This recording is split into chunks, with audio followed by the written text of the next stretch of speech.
annual general meeting. It's lovely to see so many people, and we're going to have a fantastic morning. And I'm going to introduce our speaker in a minute. But first of all, I'd just like to introduce those who are on the screen. You will see we have some trustees on the screen.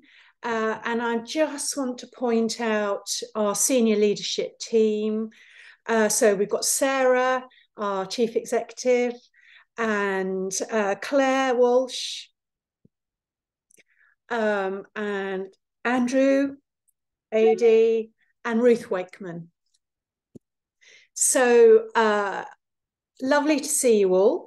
Now, there are a couple of sort of housekeeping things for how we're going to manage questions and interaction with you as our lovely audience.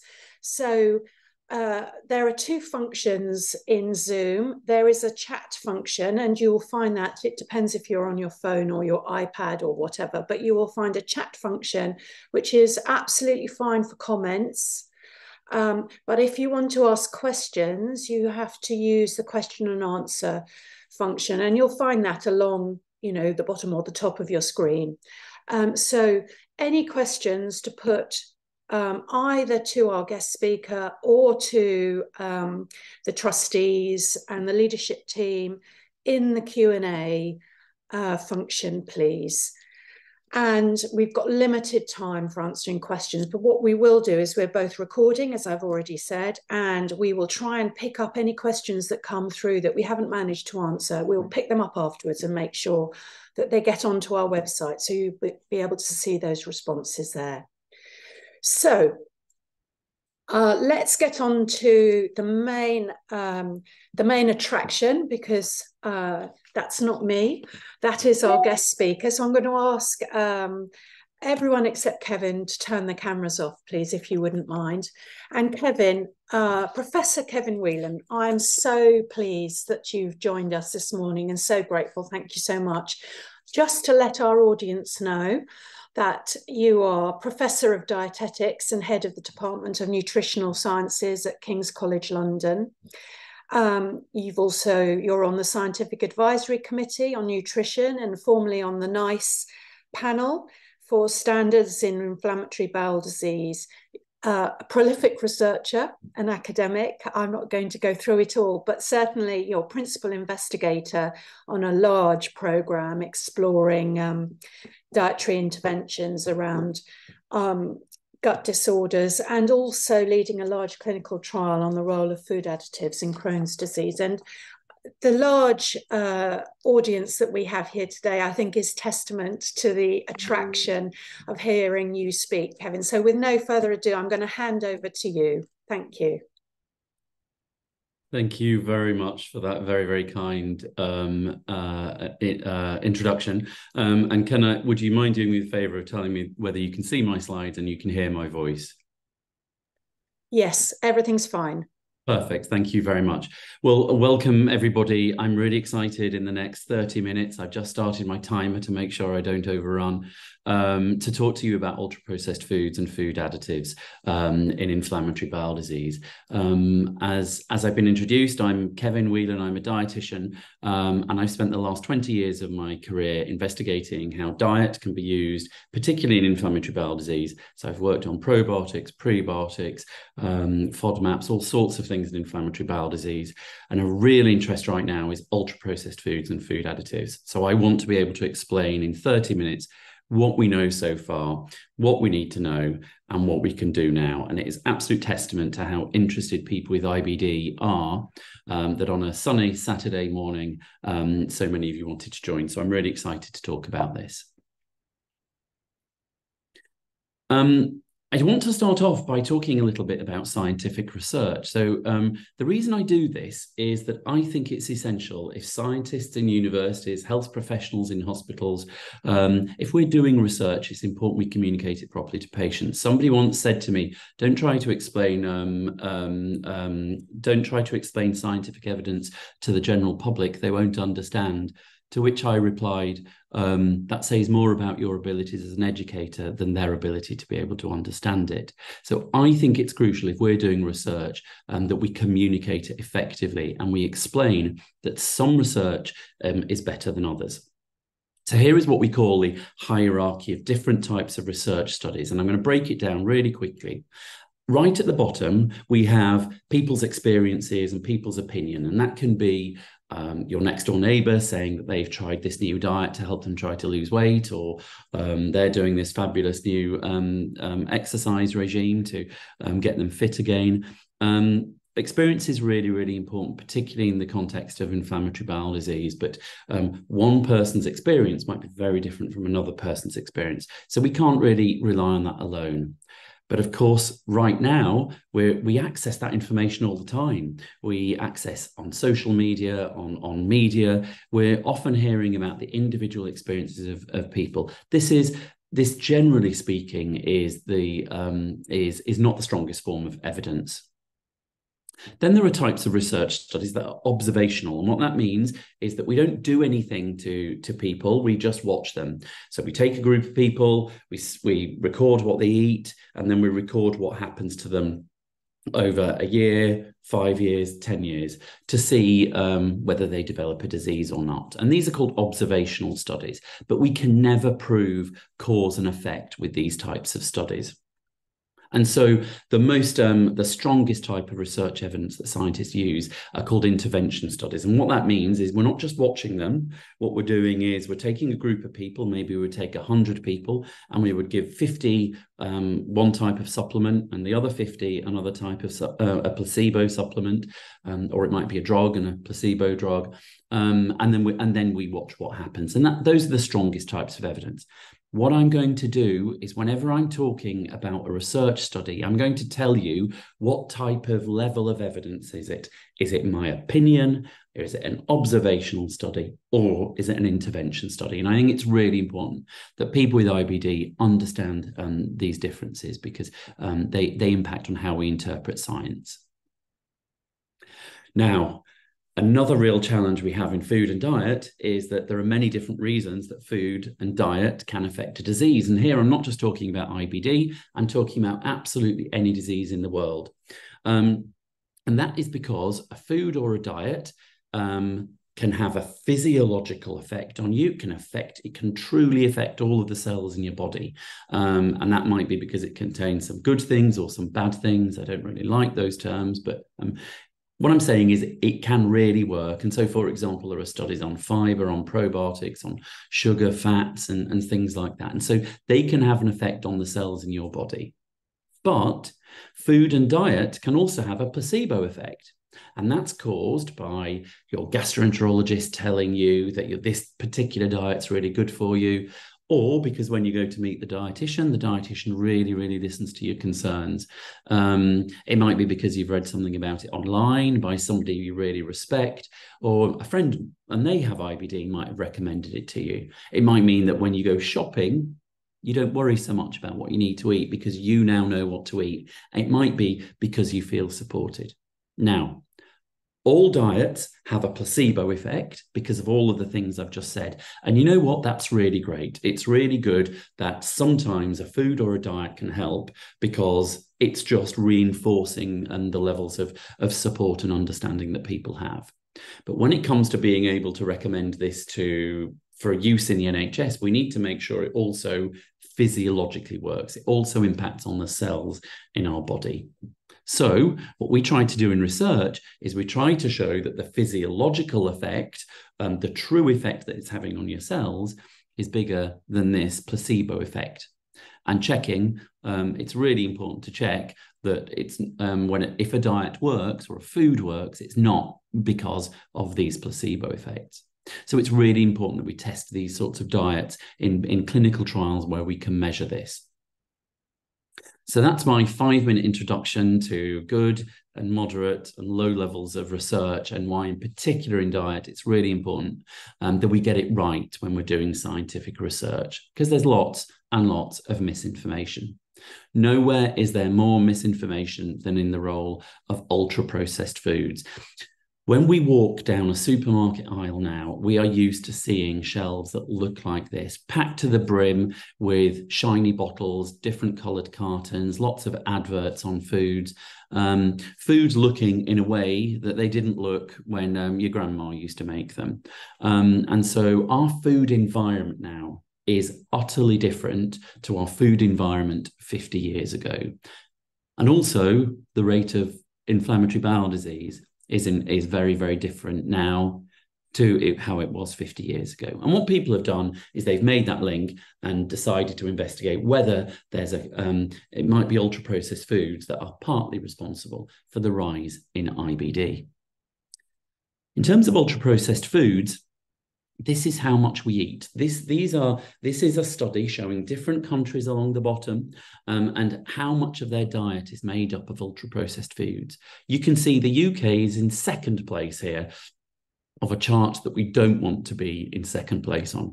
Currently 56.8%, so just over half of our diet in the UK is made up of ultra-processed foods. Only the United States are ahead of us on that chart. Wouldn't it be really nice to be able to think that we could have a more balanced diet where we weren't only relying on ultra-processed foods and we were having a more mixed diet?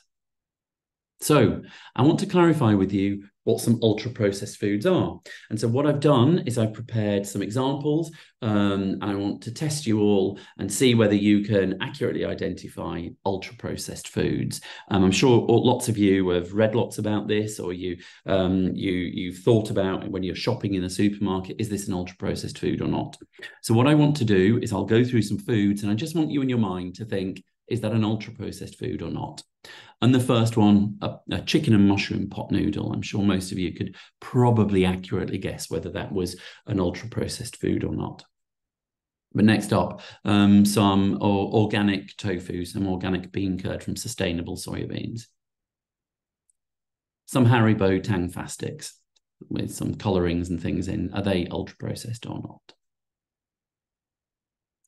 Some organic fruit yogurt with live bacterial cultures in it. Is that ultra-processed or not?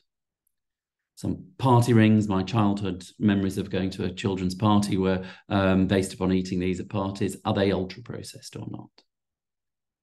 Frozen cheese and tomato pizza. Is that ultra-processed? A bottle of pure fruit juice with extra vitamins added to it to support your immune system. Is that ultra-processed? And a loaf of Hovis seeded batch bread with wholemeal and seeds in it. Although, is that ultra-processed? Okay, so I hope you've all made your decisions as to which those are. And I'm sure many of you came to this sort of conclusion that the sort of healthy ones on the left weren't, and the sort of unhealthy ones on the right were ultra-processed. Okay, I'd really be interested to know how many of you, but we don't have a voting system here, so don't worry, just keep in your mind that. I want to tell you all today that all of these foods are ultra-processed foods. All of these foods satisfy the criteria for being described as what we call NOVA 4. This is the classification system as to how processed a food is. And at the most extreme series of processing, they're called ultra-processed. All of these foods here fulfill the criteria as being ultra-processed. And I really, really want us to remember that some foods that are ultra-processed might genuinely be considered by me, a dietitian, as being unhealthy, but there are plenty of ultra-processed foods that are quite healthy, and I'm going to talk a little bit about that. I don't want to demonize any food intake and anybody's diet at all. That's the opposite of what I'm about, and so I'm going to be really, really balanced in how I report ultra-processed foods and the evidence for them. So here is the first study that really started making people think that ultra-processed foods might be associated with developing inflammatory bowel disease. This is an observational study. So what these people did is they looked at over 100,000 people in 21 different countries across the world, and they just watched them for nearly 10 years. And they watched what they ate, and they watched whether they developed inflammatory bowel disease or not. here's the data. Don't worry about those values there. I'm going to talk about them. But what they showed is that people who ate lots and lots of ultra-processed foods were 4.9 times more likely to get Crohn's disease and 0.52 more times more likely to get ulcerative colitis. Don't worry about those values yet, because I'm going to talk about some more evidence. So it was the first study really to indicate there might be an association. That's that study that I just talked about. And since 2021, the scientists have really, really started investigating this a lot. In fact, there are another 3 studies which confirm exactly the same thing, that there's an association with Crohn's disease, but not actually a strong association with developing ulcerative colitis. There's only, in fact, 1 study that's ever been done that shows there isn't an association with developing it. And the problem with this study was done in France. This study was only followed up people for about 2 years. And of course, within the space of 2 years, it's very difficult to, not many people will have developed IBD in that time. So what scientists have now done is, just about 2 months ago, they added all of these studies together. So 1 million participants in these observational studies from all over the world were followed up for between 2 and 12 years in duration. They all had their ultra-processed food intake measured. And then this is what the sum of all of these studies have shown, that overall, Crohn's disease, people who eat high levels of ultra-processed foods have a 71% higher risk of getting Crohn's disease. But people who eat high levels of ultra-processed foods do not have a greater risk of developing ulcerative colitis. So 71% higher risk of getting Crohn's disease. That sounds like a really, really large number. And when I wrote it down, I thought I have a responsibility to try to put this into better terms. And this is what a 71% increased risk looks like. These are 10,000 people from the general population. These live in a large town, these 10,000 people, and they all eat low levels of ultra-processed foods. In this town, if we watched these people who are healthy people without Crohn's disease, if we watched them over a year, about 1 of them would develop Crohn's disease in that year. Approximately, depending upon what study you read, about 1 of them would develop Crohn's disease that year. So now let's look at a different village where everybody in that village eats high levels of ultra-processed foods. A 71% increase in risk means that instead of 1 person developing Crohn's disease, it means 1.7 people will develop Crohn's disease in the next year. So although 71% increase sounds alarming in terms of size, in terms of risk is all relative, because actually the risk is generally quite low. So about 2 people would develop Crohn's disease if they were eating ultra-processed foods.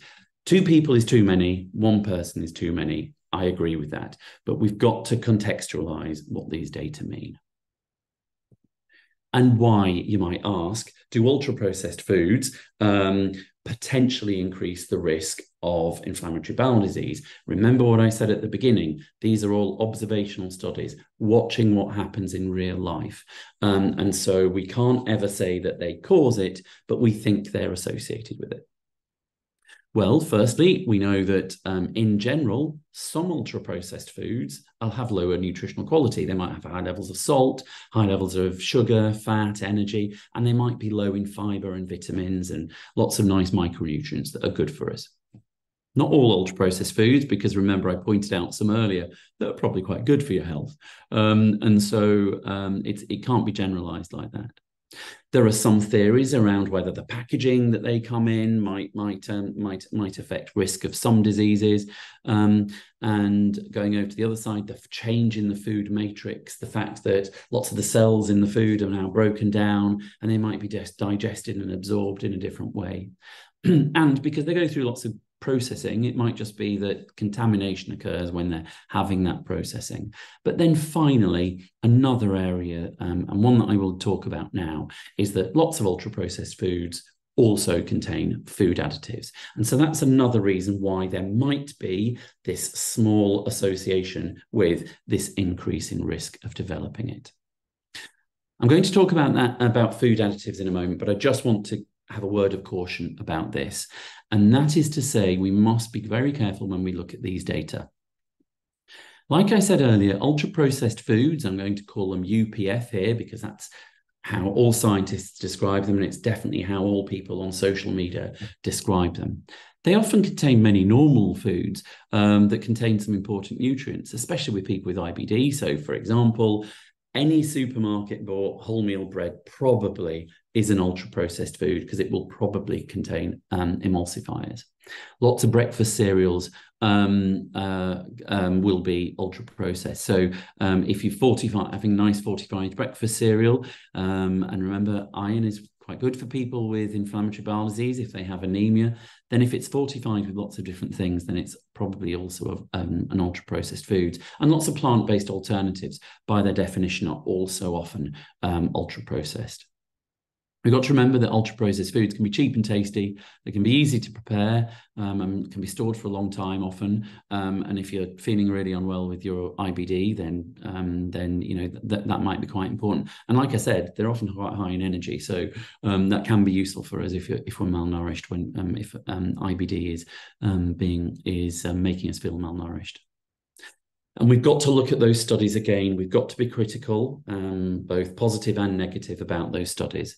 It might not be that the processing is the problem. It might just be that these foods are high in sugars and high in fat and low in fibers. It might be caused by that. And actually, sometimes these studies that I've talked about don't always account for that. All of these studies are observational, which means that we've just looked at what happens. We can't say it's definitely cause and effect. And so far, there's not one single clinical trial that's ever tested in people with IBD whether removing ultra-processed foods from their diet helps them. There are some studies on like complex diets. People like, some of you may have heard of the CDED diet, the Crohn's disease exclusion diet, or you might have heard of CD treat. These often exclude ultra-processed foods, but they also exclude lots of other things. They also exclude gluten or some fibers or some food additives or some other things. So so far, there are no studies ever testing whether ultra-processed foods do affect people with IBD.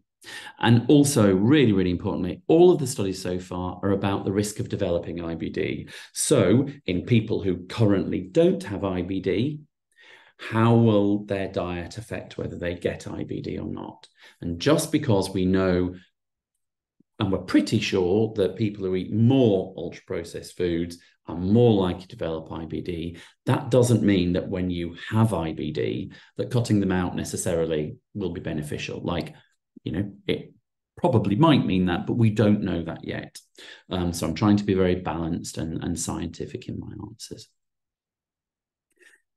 Now, in the next 10 minutes, I want to talk about food additives. And food additives are added to all sorts of foods for a variety of reasons. We have food colors, we have emulsifiers, we have flavorings, preservatives, and thickeners.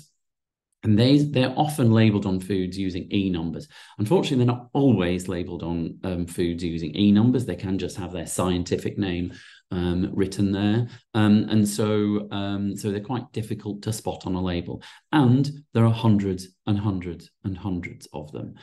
So, you know, they go right down from E100 up to E500. So there are really very, very many of these different food additives. And they all do different types of things. I'm going to talk about several different types of food additives very briefly. I'm going to talk about microparticles and I'm going to talk about sweeteners, but then I'm going to spend a bit of time talking about emulsifiers because that's where science is really progressing in inflammatory bowel disease. So I'm going to start by talking about artificial sweeteners. You've all seen these sorts of things, the things that people with diabetes often use, because they don't affect the blood sugars, the people trying to lose weight might use to avoid having sugar in their drinks, and we add them. There are very, very few studies of artificial sweeteners in inflammatory bowel disease, but we do know that artificial sweeteners affect the gut microbiome in healthy people. Not with no studies in IBD so far, but we do know that these sweeteners do affect the microbiome in healthy people. Based upon that, some scientists did another one of these observational studies, not looking at artificial sweeteners specifically, but looking at artificially sweetened drinks. So I always try to show a series of different foods so that no food industry is ever really annoyed with me, but I just wanted to show some different types of diet drinks here. And what this cohort study did, this is one of those observational studies that it looked at over 100,000 people in the UK, and it watched them for 12 years and measured what they ate, and it measured whether they developed inflammatory bowel disease or not. And this is what it shows. The green line is what happened to the people over 12 years who never drank sugar, artificially sweetened drinks, so Diet Coke, Diet Lemonade, and things like that. And so what we should be doing is comparing the other lines with the green line. But look at those who have more than one of these drinks per day, so the red line. You can see that it's absolutely almost identical to the green line. So it showed that people who have higher intakes of artificially sweetened drinks did not increase their risk of getting IBD in the next 12 years. So far, in this very limited amount of data, we think artificial sweeteners artificially sweetened drinks do not increase the risk of inflammatory bowel disease. But really, this is the only study, and I really hope more is going to be done in this area. Microparticles are really, really tiny molecules that they're often added to foods to colour them really, really bright white. And here's the most common example. This is titanium dioxide. And you can see the example here. This is where it's added to those chewing gums. And you know that really, really bright white colouring that you get of those chewing gums? That's usually from titanium dioxide that's added to it. Do you know that titanium dioxide recently was banned in the EU, but the UK government has not agreed to implement that ban in the UK. So you still can buy foods containing titanium dioxide in the UK, but you can't in the EU. Anyway, I'm going to talk to you about a research study that my amazing colleague, Professor Miranda Loma, conducted many, many years ago now, but it was the definitive study on microparticles. And here she is, and what she did was a randomized controlled trial. So not an observational study, not just looking at what happened to people, but actually doing an intervention to them. So she took 83 people with active Crohn's disease, and she very, very carefully put half of them on a diet with normal levels of microparticles, normal levels of titanium dioxide in there. And the other half had followed a diet with low levels of microparticles in. And then she followed them up for a period of time.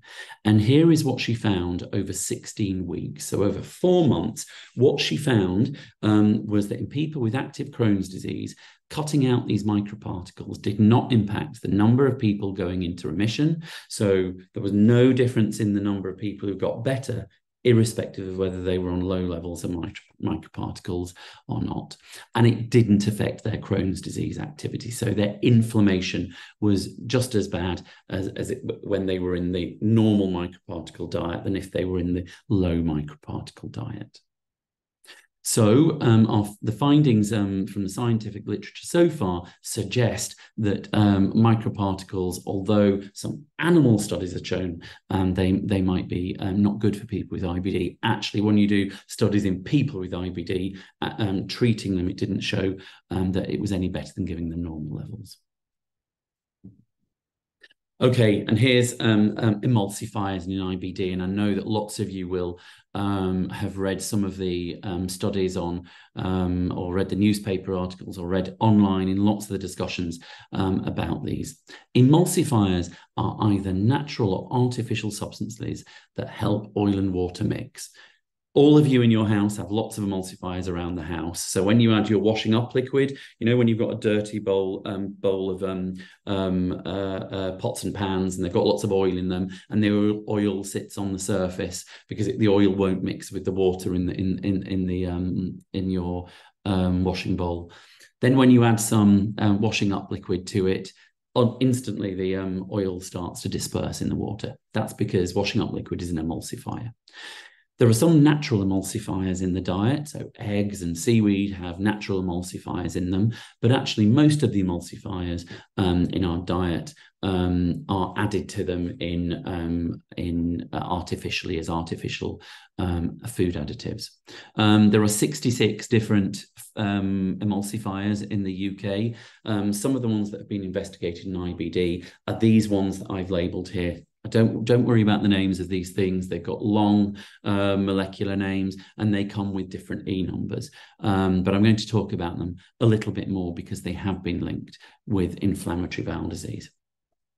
Here's a really nice diagram that we've developed. This is my colleague, Dr. Aaron Bansell, a gastroenterologist, and he and my colleague, Professor James Lindsay, also a gastroenterologist, are undertaking some research to understand what happens inside the gut when you add emulsifiers to the diet. Here is a cross-section of what a normal, healthy gut looks like. And so what you can see at the top, at the top, you can see what's the microbiome here. And you can see these, most of the bacteria in the gut are healthy. They don't cause inflammation. And can you see then that this is the lining of your gut? These are your gut cells that line your gut. And you can see that they're nice and pink, and they're nice and healthy. And they're covered with this large, thick layer of mucus. That is what a general healthy gut would look like. And then this is what can happen in the gut of people with inflammatory bowel disease, especially when they have emulsifiers in the diet. So I'm going to go through it a little bit slowly because it can be quite difficult to see. But what you can see here is that there are emulsifiers in the diet. And what you can see is these emulsifiers change the microbiome. So you can see that there are lower levels of these healthy bacteria, and there are greater numbers of these bacteria with inflammatory potential, these bacteria that cause inflammation in the gut. The emulsifiers also, can you see the thick mucus layer? Most of that is now gone. Emulsifiers can actually emulsify the mucus in the lining of our gut, and the mucus is really important to us. It's good for us. It protects our gut. And then instead of these cells being nice and pink and healthy, you can see they're now a bit inflamed. And not only that, you can see these big gaps between the cells. This is called leaky gut. This is an increase in permeability through the gut, and it's called leaky gut. And that can happen in people with inflammatory bowel disease. And we know that some emulsifiers do cause this increase in a leaky gut. And they cause immune signals to be activated, and they can cause inflammation in the gut. So that's a summary of what we think happens in the gut of people with inflammatory bowel disease. However, and this is really important, all of this is based upon studies in mice. It's not based upon people with inflammatory bowel disease. So in the last few slides, I'm just going to talk to you about what studies have been done in humans rather than in mice. There's really only one randomized trial, and remember, this is an intervention study, the highest level of evidence that's been done to investigate emulsifiers in inflammatory bowel disease. What this group did, they took 12 people. That's a very, very small number of people to include in a study, so it's not a strong study really. It took 12 people with ulcerative colitis who were all feeling well, they were all in remission, and it put them all on a low carrageenan diet. Carrageenan is one of the main emulsifiers.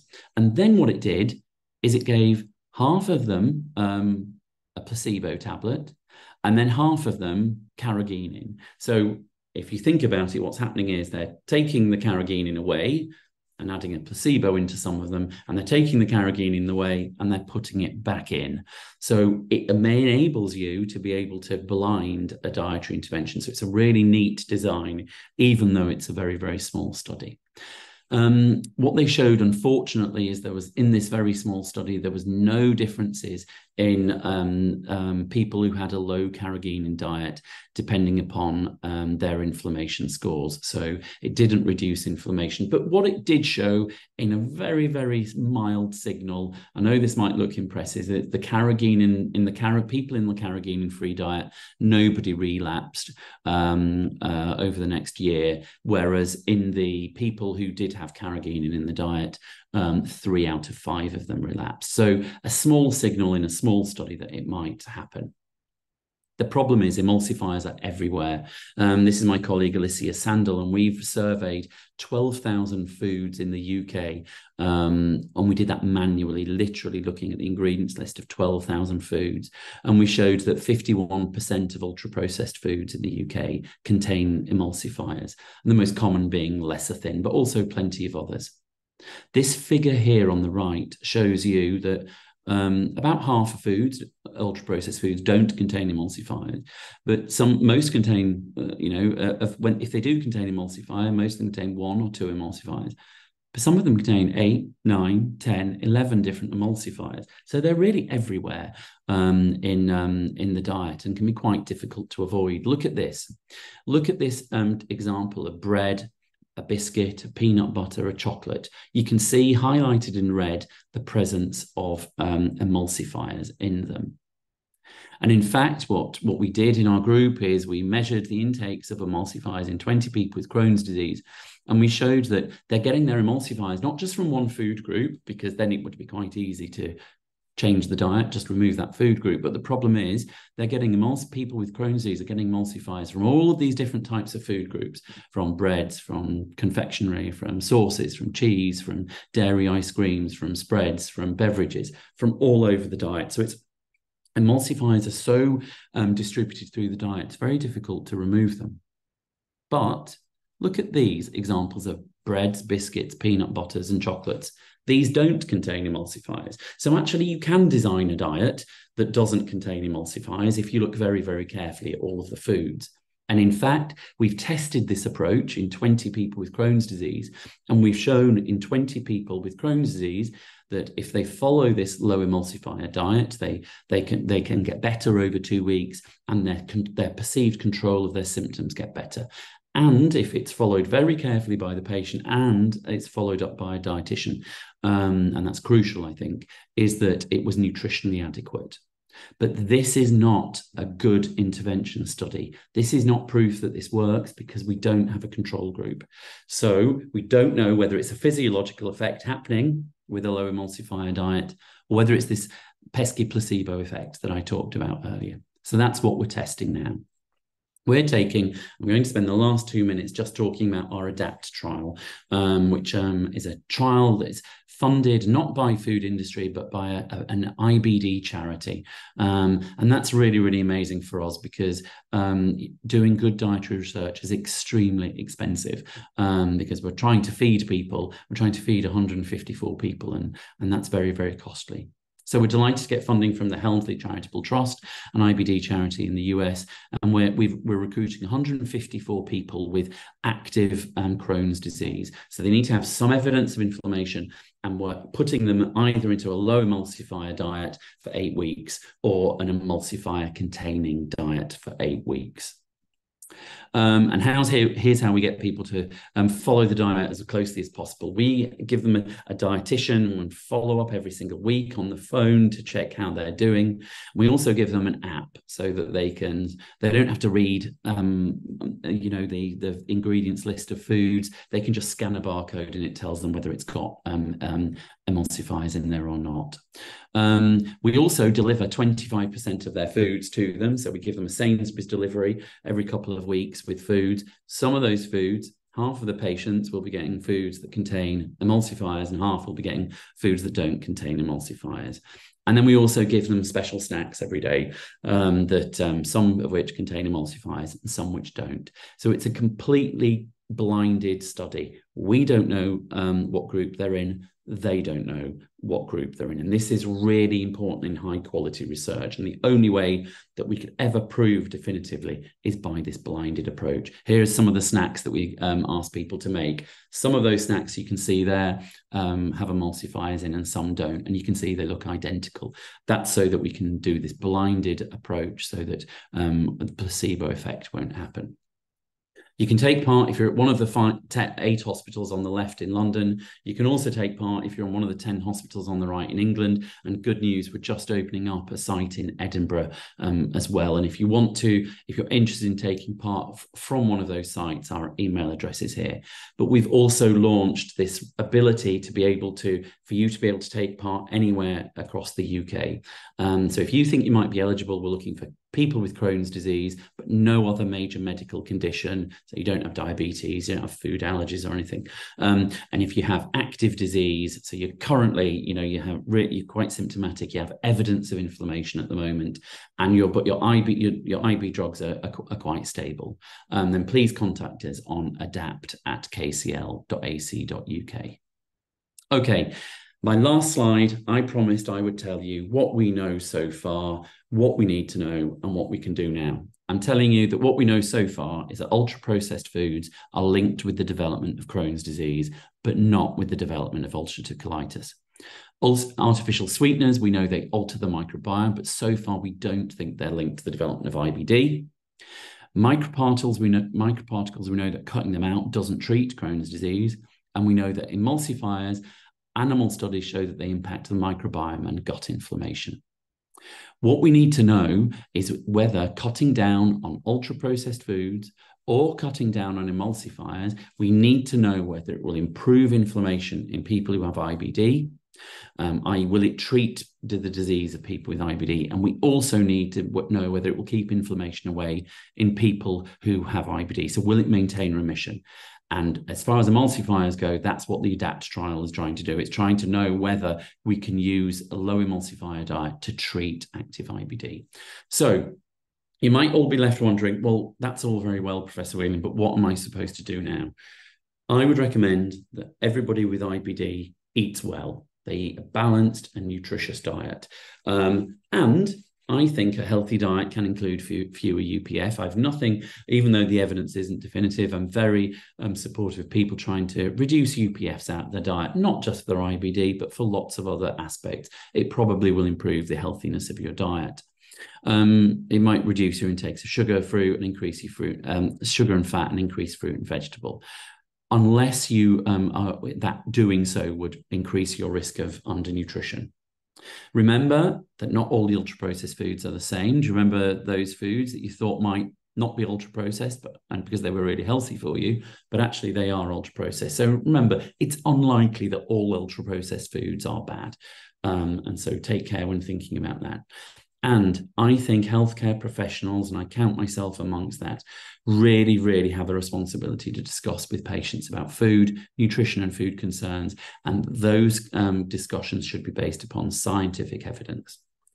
I'm going to end there and give you the email address if you're interested in taking a part in our ADAPT study. Thank you very much to everyone at Crohn's and Colitis UK for inviting me, and thank you everyone for coming and listening. Thank you so much, Kevin, for that.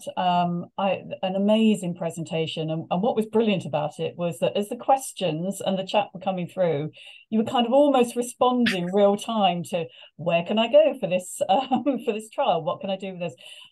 So thank you so much. And we will, of course, make sure that any questions that we can't get to today, because we do have limited time, we will try and answer afterwards. And obviously we'll come back to Kevin to check out those answers, get them posted up with the link to today's event on our website. So we'll let you all know about that. I'd be really happy to help answering questions we can't do. That's great. Fantastic. Well, so a couple of quick questions just to get us started, though. I mean, a common one, but our first question in actually, but I know it comes up a lot on our helpline about gluten-free diets and whether, that there is something in a gluten-free diet that might help people with IBD. Have you got anything that you can say about that? Yeah. So gluten. So got to remember that that's a completely different kettle of fish, although there is an overlap between some gluten-free foods and ultra-processed foods, and I'll come to that. So there is some evidence in animal studies that gluten can increase inflammation. And of course, what we usually do is we think gluten is associated with celiac disease, and that's 100% true. But some animal studies do show that gluten can cause inflammation in a normal gut. This has absolutely not been confirmed, absolutely, in humans or in people with inflammatory bowel disease. So in general, there is no evidence that following a gluten-free diet is beneficial for inflammatory bowel disease. Now, if some of the listeners are following a gluten-free diet and they feel fabulous on it, I strongly believe that that's absolutely fine. If you have that individual lived experience of it helping you, then that's great. As long as it's not affecting your lifestyle, as long as you can go out and enjoy your life and eat where you like and have a nice time and meet your friends and all that sort of thing. And as long as it doesn't nutritionally compromise you, I don't think it does. So one thing I would say about gluten-free foods is some of these specialist gluten-free foods often have an awful lot of food additives in them. So they have lots of emulsifiers in them, things like that. So just be cautious. But it's the same as what I said. In general, just try to eat a healthy diet and you will, by nature, avoid lots of these additives. Brilliant, thank you. Just a very practical thing. If somebody's looking for these emulsifiers on a label, are manufacturers required to just say emulsifiers? How easy is it to identify them? Such a great question. And the legislation around food additives is extremely complex. I've written a paper on this because I'm passionate about it, because how do we take this science from the laboratory to the public? And because that's what we're here for. They can be labeled in several different ways. They can be labeled as an E number, and emulsifiers are usually E4 something something. So E401, E402, E403, and things like that. And then the other numbers are for thickeners and colorings and things like that. So they can be E numbers, but it's not law that the E numbers have to be mentioned. What suppliers can do is they can just use the chemical name. So sometimes you might have carboxymethylcellulose written on the back of a pack, and you don't know what carboxymethylcellulose is for. So no, there is no regulation about it having to be listed as an E number. It could be listed as just the chemical name. And that's why we've developed this app that we're only testing in our trial, so that patients don't have to worry about that. They can scan it and the algorithm will calculate whether it has anything in or not. Great. So I was going to ask about that practical help. Do you think that app might become available generally to people to help them? Absolutely. So if we show that a low emulsifier diet is effective, then absolutely the next step is for us to turn the app into a product that we can then put onto, the Apple Store and, the Android store and things like that, so that people can access it. I'm here to make people be able to access accurate scientific evidence. And so I'd want as many people to use it as possible. But right now it's only in the testing phase. So I wouldn't want to launch it until we know that it works, because actually I don't want to over restrict people's diets, because if the diet doesn't work, then maybe emulsifiers are safe, but we need to know the answer first. Yeah. And just in terms of that balance between, and I think you've shown you've got to be very pragmatic, but that balance between trying to reduce UPFs in the diet and, kind of just managing your life. And a lot of people are actually told, don't have too much fiber, don't have too much raw vegetables and so on when they're managing their diet. Any tips for people around that? You know what? It's extremely challenging, and I honestly, it's why I'm passionate about inflammatory bowel disease and diet, is because the level of variation in information, but also experience, is just enormous. I bet there are people listening here who manage their IBD by eating loads and loads of fruit and veg every day, and I bet there are people here who can't go near a banana, or they can't go near an onion. and everyone's experience is really, really different. And it is therefore one of the reasons why we want to make sure we test these things properly. It is so difficult to be able to balance between eating what you can and restricting what might not be good for you. And that's a really difficult balance. So what I would say is, please speak with your clinical team, please get support from a dietitian and explain to them what different foods do to you. Great. We've had so many questions, and we're going to I just want to reassure people we will try and answer them afterwards, but I'm just going to do two more. The first one is interesting because I think many of us will be familiar with the Zoe study, Tim Spector's Zoe study, and there seems to be overlaps with the Zoe study. So do you share information? Do you guys talk? What happens there? So, yes, so as many of you will be aware, Tim Spector is also an academic at King's College London. Zoe is a commercial company. I am absolutely 100% not associated with that commercial company. You've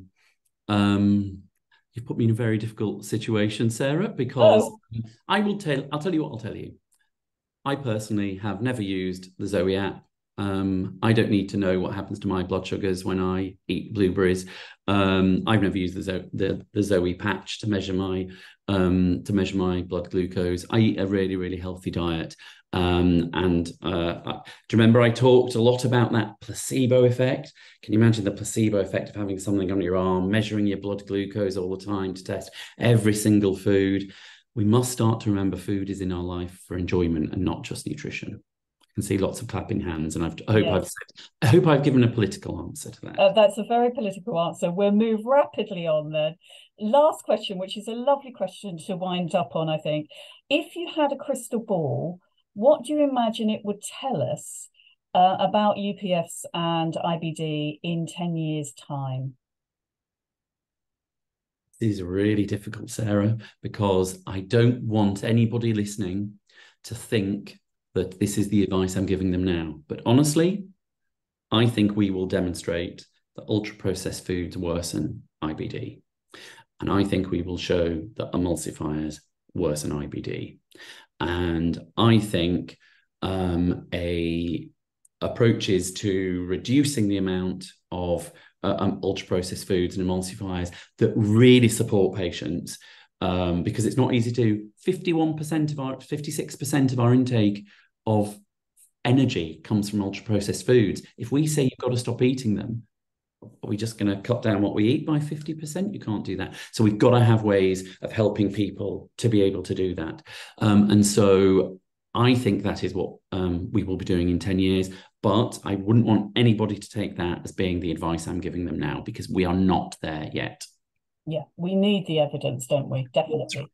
Yeah, and you guys have been amazing in terms of supporting dietary research. Crohn's and Colitis UK has really championed dietary research and has done amazing things for patients' queries and questions and being evidence-based, and that's wonderful what you do. Thank you so much, and thank you for an excellent talk. I mean, diet is always one of our top conversation pieces on our helpline. I think this has answered so many questions. We will come back at the end, but thank you so much for your time, Kevin. We unfortunately need to move on to the official business of the day. So do stick around if you want to see some voting. And I'm going to hand back over to Jackie now for the official AGM. Thank you. Thanks, Sarah. Wow, hard act to follow. But we're going to get into the formal business, which is to give you some highlights from the annual report and the financial statements, and then pass the resolution, which we'll come to in a minute. So I'm just going to speak for 5 or 7 minutes. I'll keep it brief, just with some headlines from the report, but please do read the report. It's full of much more detail. It's been an exciting year, 2022.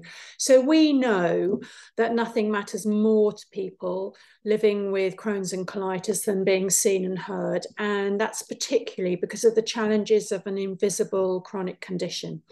So 2022, and our new strategy has been all about really emphasising that focus. And we've really wanted to highlight the enormous diversity of experience of our community. So that's through better insight and intelligence for the charity, but also in terms of the stories we tell to the world. So if we have the next slide, thank you. And I'm going to come through some of the headlines. So public awareness.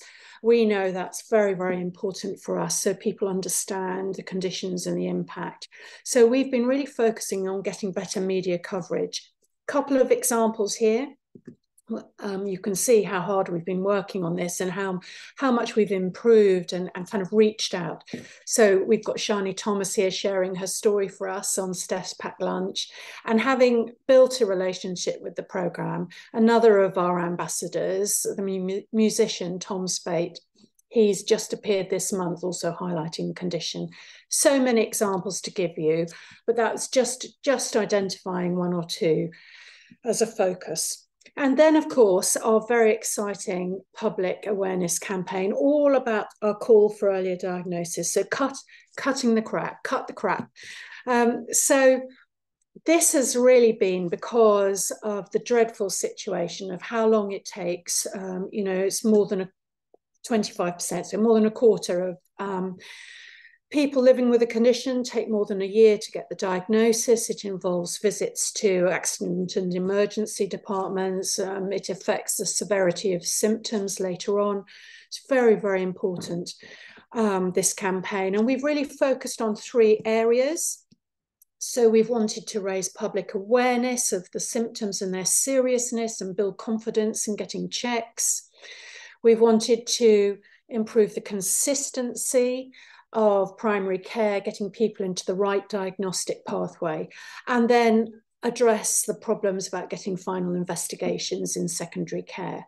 And multiple targets, but we've really tried to focus on the young adult group and influencing. So you can see the campaign here. I'm not going to go through all these individuals. Fantastic. Our campaigners, our experts who work with us, politicians who get involved and support us. It has been a fantastic campaign across 3 parliaments, and just in the last month we've been able to talk with politicians in Northern Ireland, but that's been a little bit trickier because of Stormont. But we've really been trying to reach out to all our nations in that launch of campaign, so a huge thank you.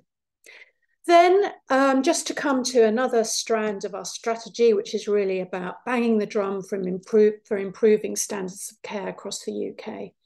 So there's quite a lot we could say here. If I just pick out a couple of examples, we have tremendous support, for example, from the Chief Medical Officer and the Deputy Chief Medical Officer in Wales. They've been tweeting their support.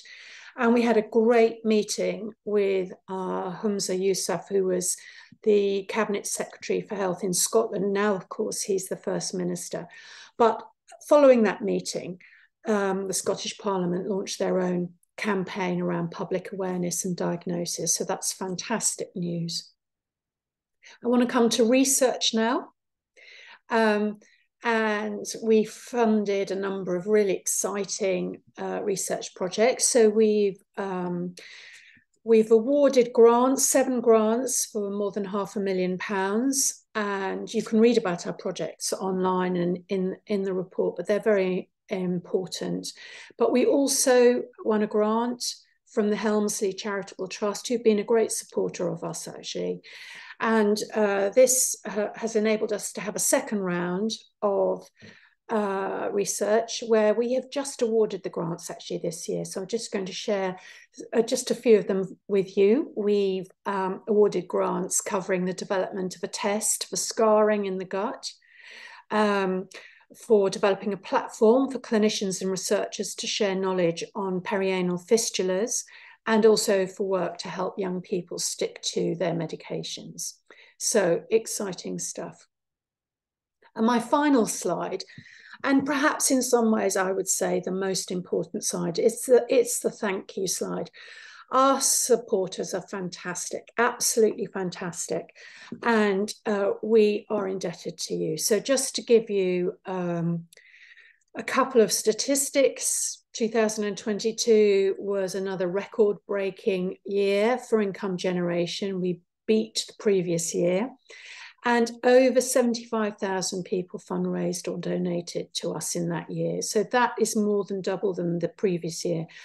So that's an incredible achievement. And I just want to finish my part of the AGM by just saying that without you, supporters, members, fundraisers, donators, researchers, everyone who gets involved with us, we could not do it without you. Everything we achieve is related to your support. And this is just testament to what we can achieve together. So we're immensely grateful.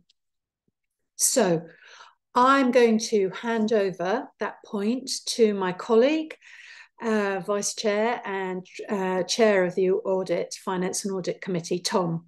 Over to you, Tom. Thank you very much, Jackie. Yes, hi everyone. I'm a trustee and the Chair of the Finance and Audit Committee.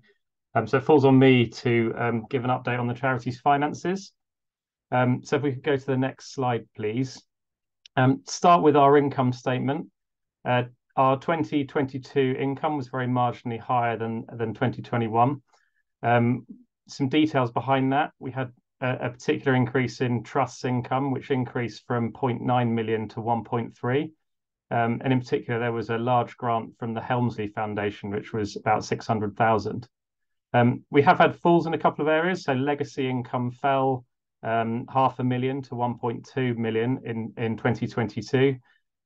We think that's in part because in 2021 we benefited from the delay in probate during COVID. It was a knock-on from the previous year.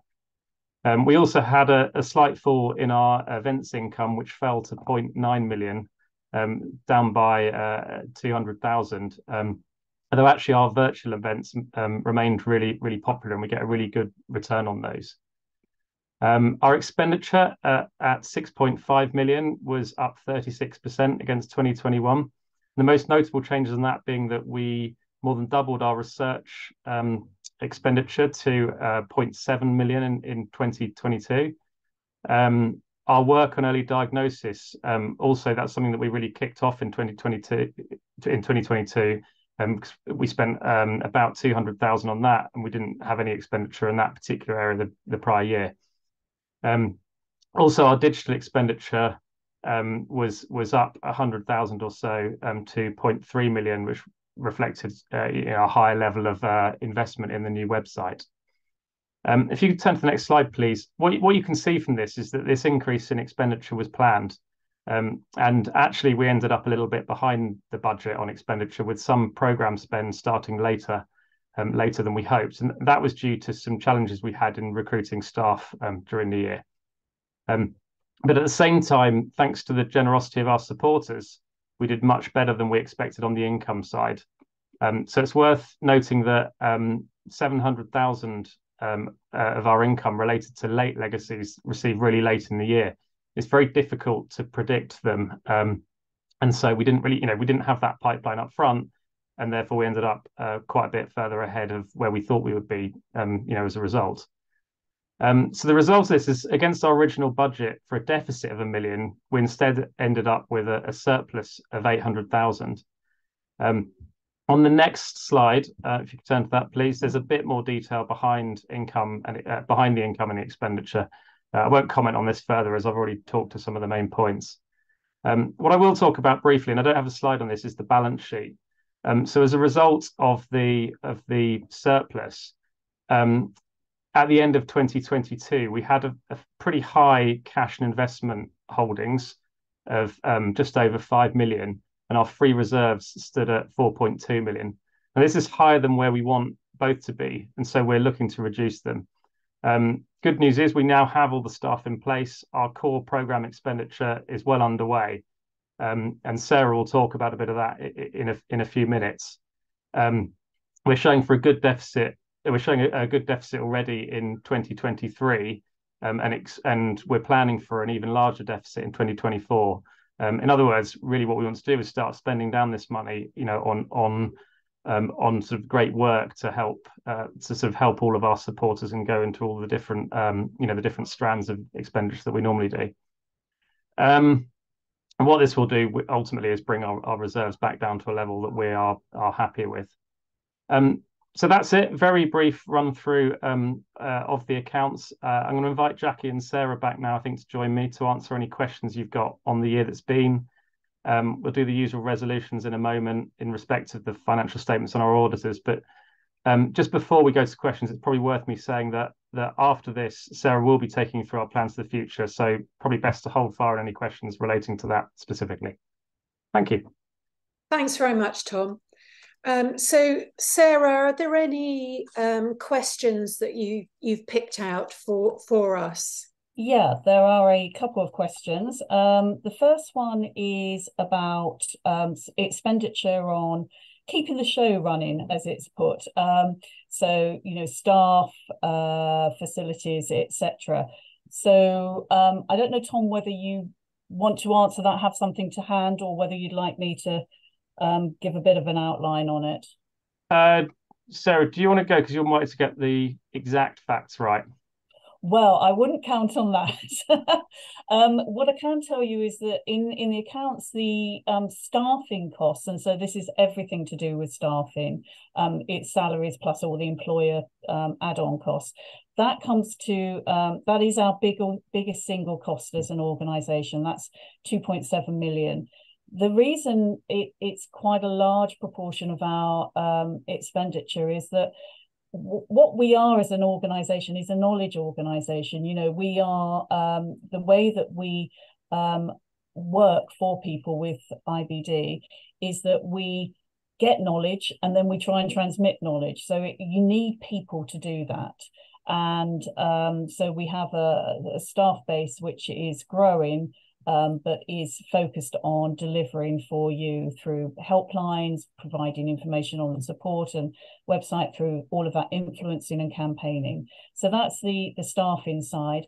In terms of the facilities, I don't have the exact figure here, but I can tell you that we've been very carefully managing our costs around that. So, for example, this year, we took the opportunity with the new lease for the building, a break clause, to halve our space, our office space, more people working at home, etc. So we're very, very tight on those costs as well.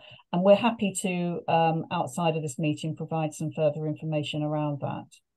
Yeah, so what I'd add to that is I mean, we're constantly looking to challenge around expenditure. On the one hand, we want to spend where that spend is for the benefit of all of our supporters, but on the other hand, what we don't want to do, we want to get the cheapest deal we can on what is effectively our overhead.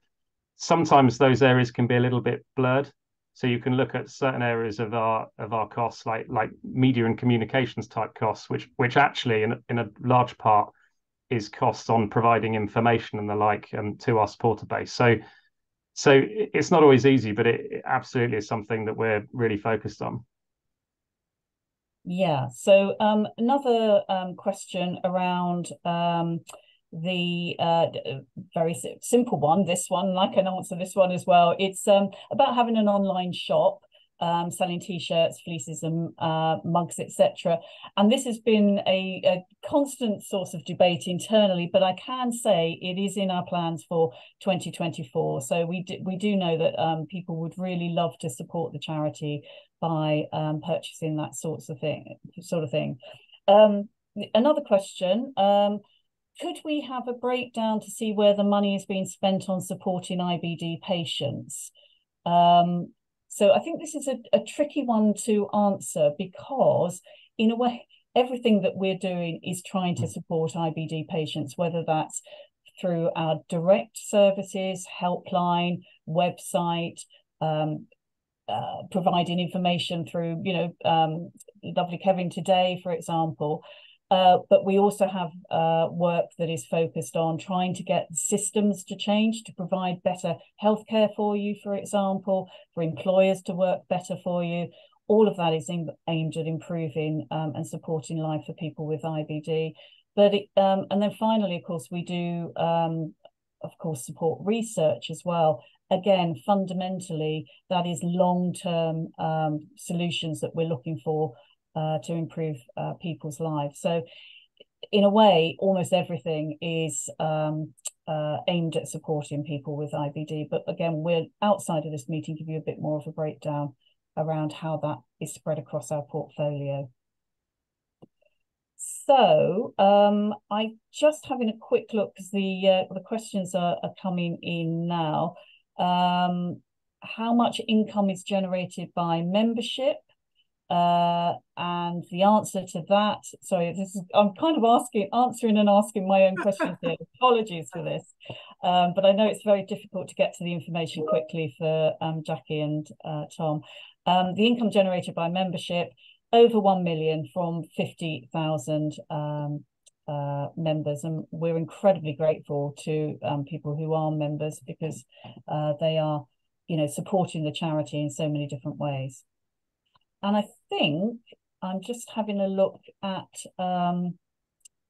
the questions. I think we're done on more or less on the questions. Anything that there's another question on research. As I said, that's I think it was 700,000 this year. That's an area that we're looking to. Sarah will come on to in a minute, but I think we're looking to spend a little bit more in the coming year as well. Yes, apologies for that. That was asked commented on very early on. Yes, of course, research is incredibly important for the organisation.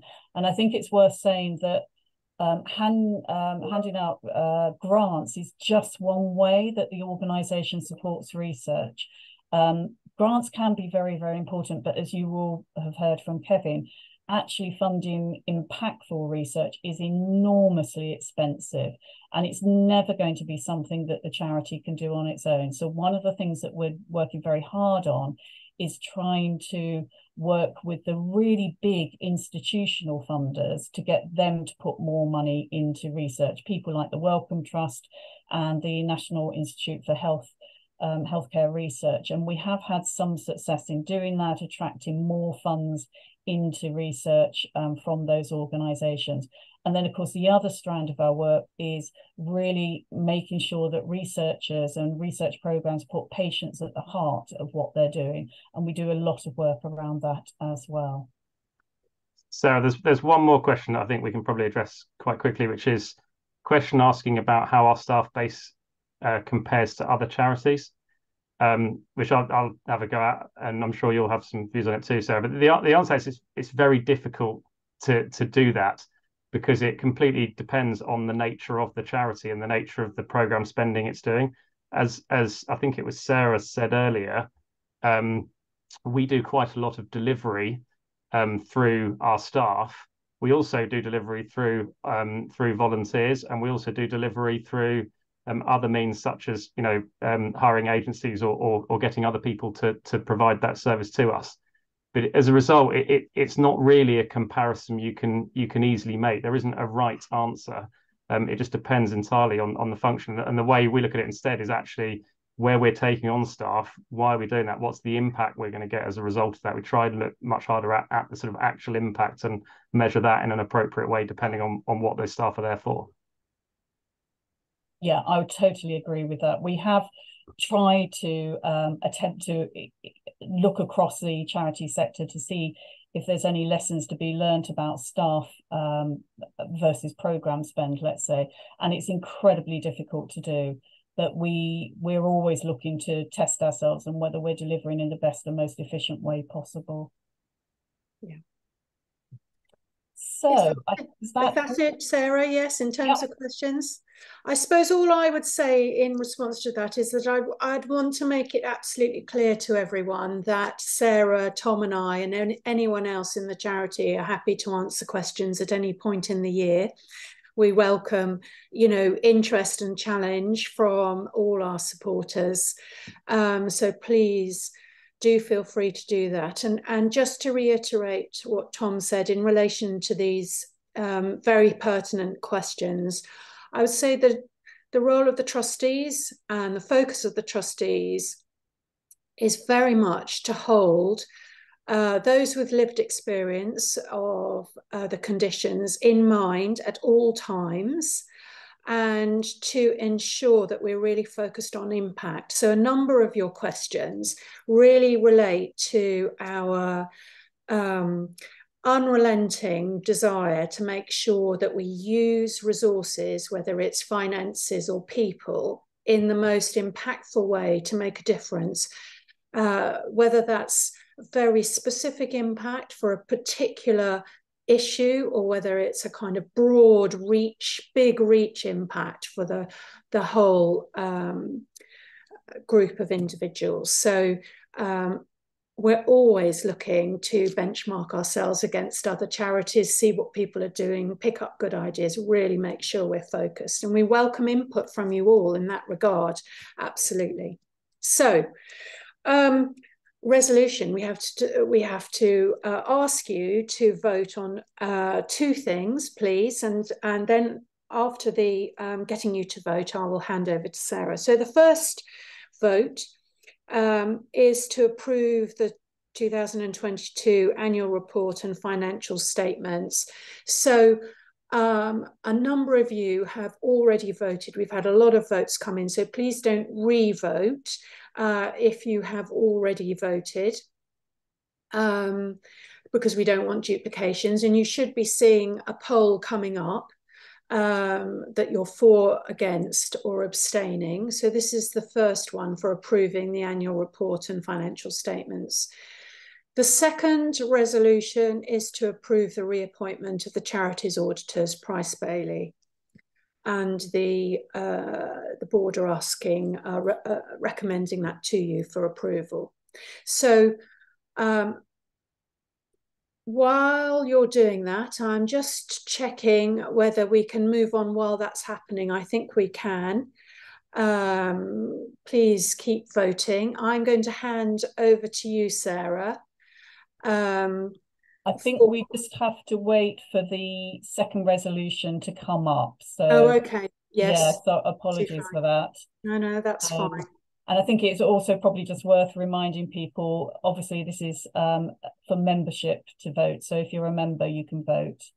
And the second resolution has just come up, hasn't it? So yeah. Perfect. So we can start to move on in just a minute.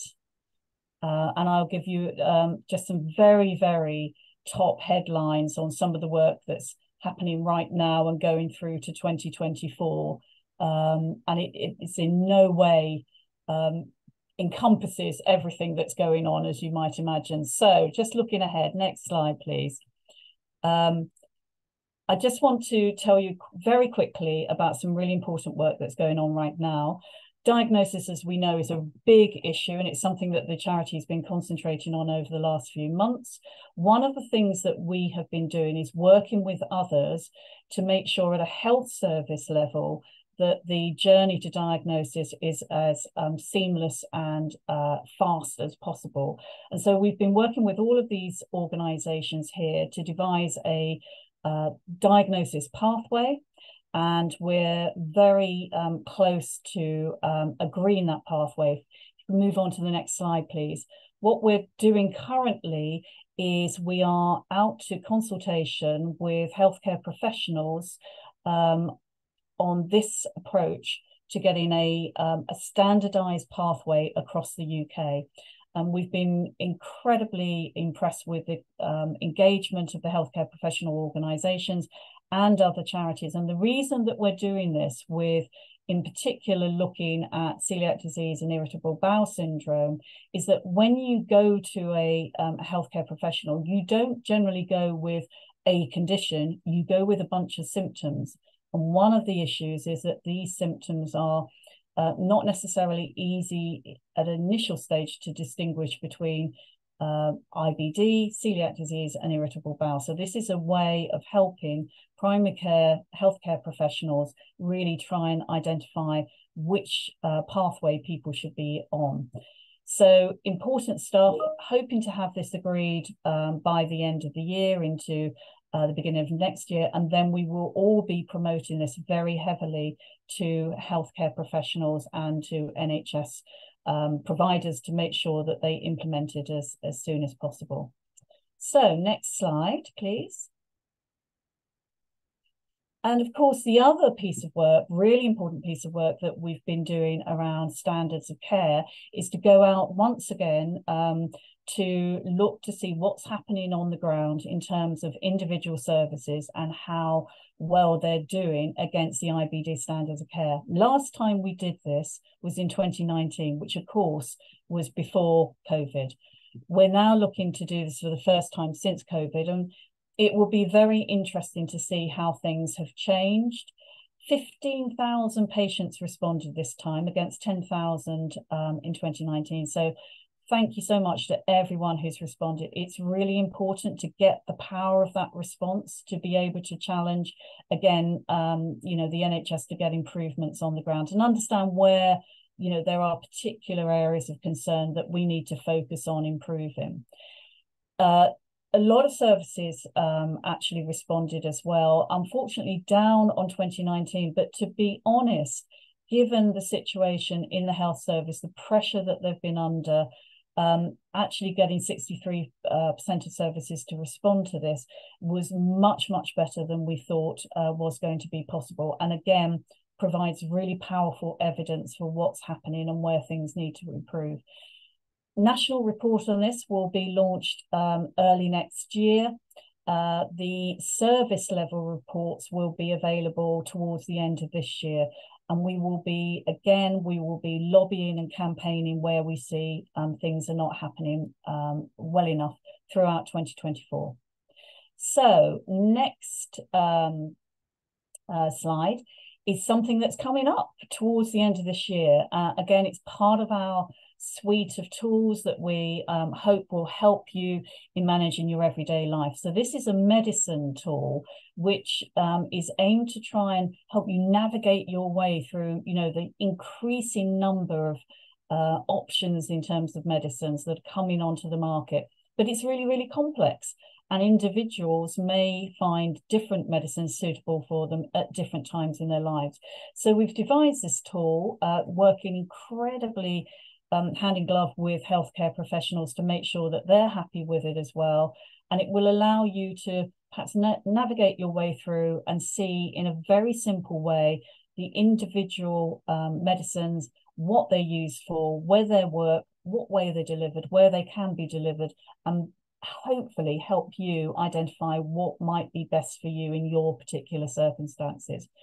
We will have it launched by the end of this year, hopefully a bit earlier. So look out for it. There'll be plenty of promotion around this. I think we're one of the very few patient charities that have actually produced something like this. So I think it's a really great innovation.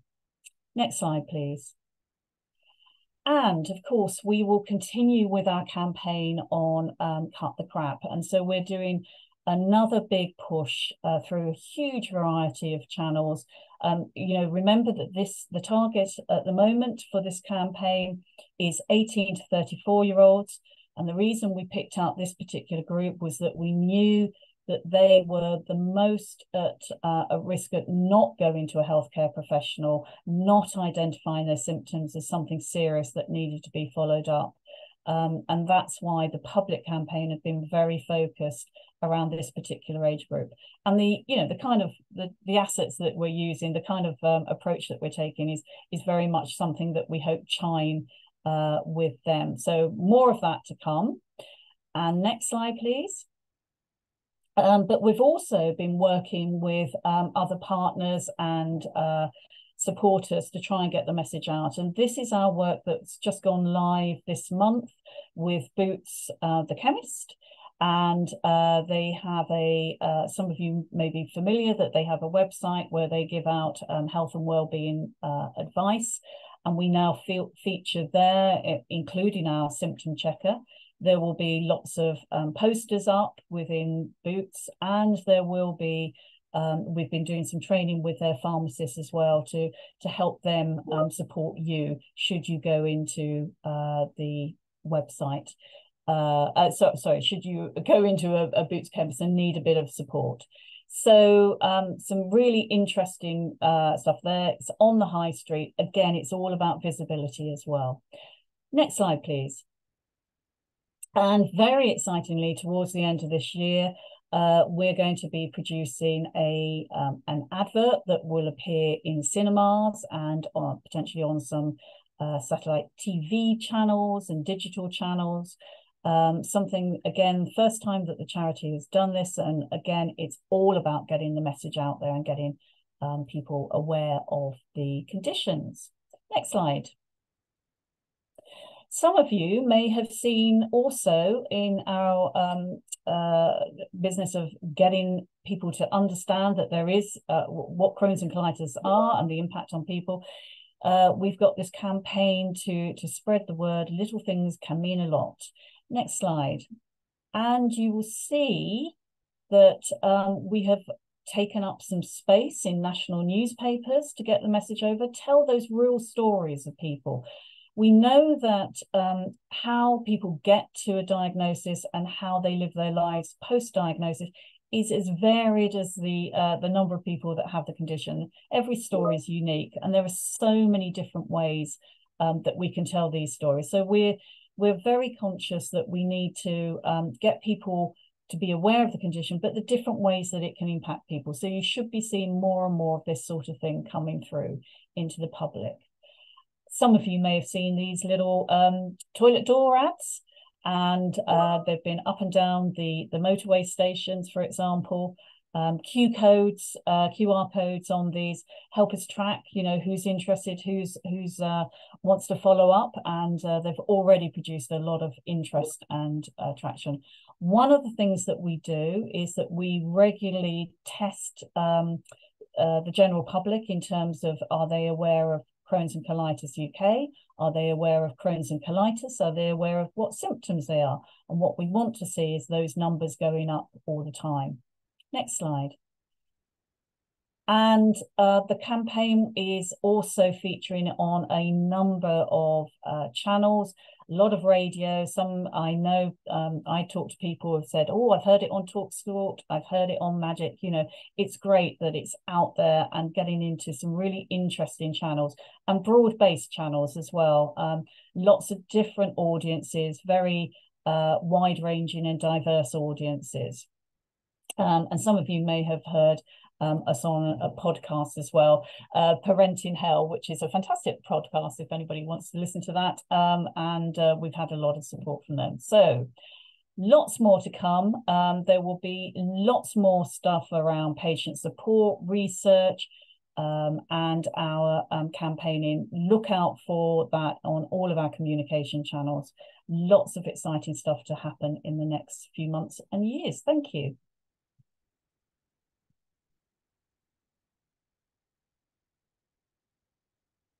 So I believe, Claire, I haven't been able to monitor the chat for questions, but I believe, Claire, if there are any questions, we can quickly do those and then we can go to the results.